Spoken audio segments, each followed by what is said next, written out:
Guys आपने देखा होगा जब हमें छींक आती है तो आंखें अपने आप ही बंद हो जाती हैं। पर क्या आपने कभी सोचा है कि ऐसा क्यों होता है? अगर नहीं तो आइए जानते हैं। आंख खोलकर छींकना बहुत ही कठिन है या यूं कहें कि नामुमकिन है।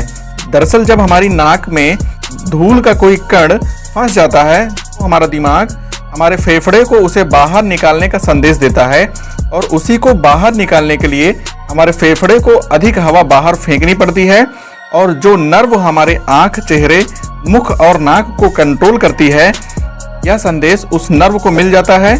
इसी कारण संदेश मिलने की वजह से छींक आने पर आंख बंद हो जाती है।